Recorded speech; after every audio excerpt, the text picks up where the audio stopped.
My name is Marni, and from here on out, I'm going to be your very own personal wing girl, and it's my job to give you the no BS truth about what women want versus what they say they want. And I put up new videos every week, so keep an eye out for my videos. You don't want to miss them. In this video, I'm going to help you navigate today's muddy dating waters successfully and tell you how to date post Me Too and avoid getting Me Too'd yourself. So keep watching.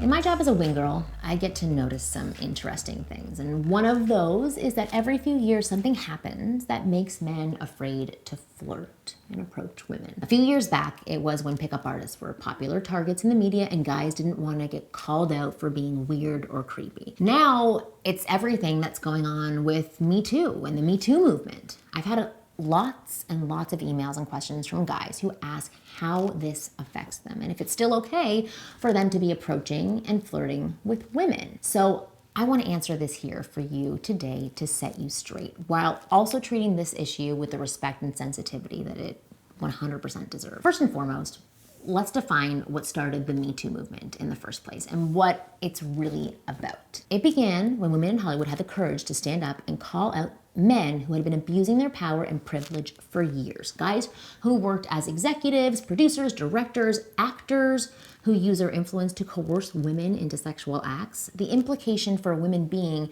that if you didn't want to play their rules, you risked your career being killed off. And it could be. Now, as it turns out, it wasn't just women who were being abused. There were plenty of men who also came forward to tell their own tales of the predatory nature of the entertainment industry. So it's important that you understand the root cause of this movement, the systematic sexual abuse of power that has existed in Hollywood for many, many years. It's also expanded since then to include sexual harassment in general and inappropriate sexual behavior in all other industries. At no point was it about men flirting with women or showing their sexual interest in a mature and respectful fashion, nor was it about women getting upset and calling out guys who happen to start a conversation with them. And if they do, they're nutsos.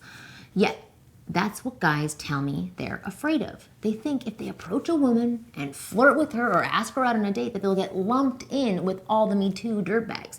Yet, when I talk to my girlfriends about this, they don't get why guys are so nervous about this. And that's because to us, the distinction between normal flirting and unwelcome sexual attention is like night and day. But I know some guys struggle to see the differences, so I want to make sure you're crystal clear on the kind of interactions we women love versus what we think is creepy and unacceptable. And the first thing you should know is that we hate it when men try to bargain their way into our pants. And this happens a lot. This includes anything that makes sex feel like a transactional agreement, since no woman I know wants to be made to feel like a prostitute. Sometimes, but not always. So if you're doing or saying anything that has the vibe that you're offering something in exchange for sex, like gifts or dinners or financial support or a lead role in a Hollywood film, it'll instantly get labeled as creepy and not acceptable. If you have any kind of position of power and you try to leverage that to hook up with a woman, that's not okay. It's important to understand you have a position of influence and to use that in an empowering and positive fashion.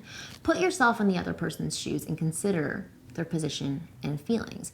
This will help you realize if your words or actions are appropriate or they're not appropriate. Or if you go from 0 to sexual in no time flat without treating us with respect, engaging our level of interest. That's another no-no.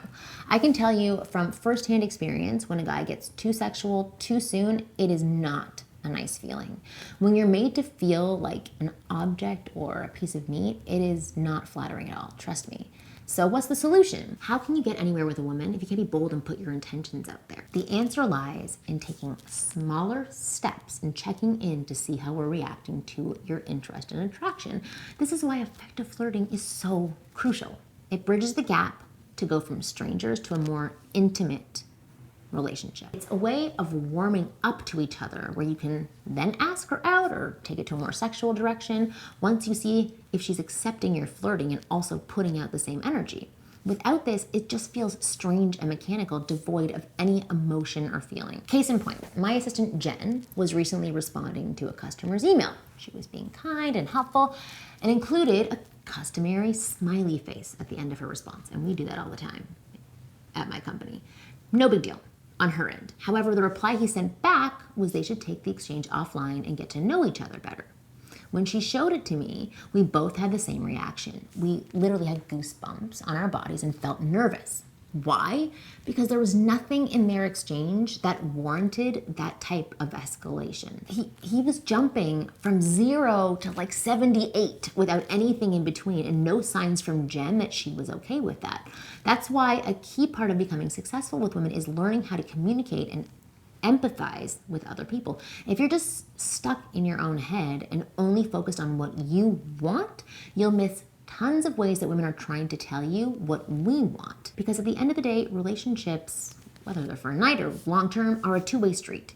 Both people want their needs to be met and to feel heard and understood. Once you realize this and act from a place of positive intention for both you and for her, then there's very little chance you ever need to worry about being metoo'd. And of course, if you want to talk to and flirt with women so there's no chance you get called out for creepy behavior, it obviously makes sense to learn this from a woman.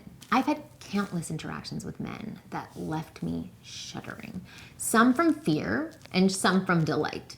I'll show you exactly how to make sure you end up in the latter category with every woman you talk to in my top-rated flirting program, the F Formula. This is the Bible on how to interact with women in a way that creates strong attraction and arousal without crossing the line and being creepy or offensive. It leaves no stone unturned in how to flirt in a way that makes women want to date and sleep with you and will turn you into a flirting god without having to learn anything complicated or unethical. Go take a look at this free 10-minute video I made by clicking the link below in the description box or going to winggirlmethod.com/flirt effortlessly.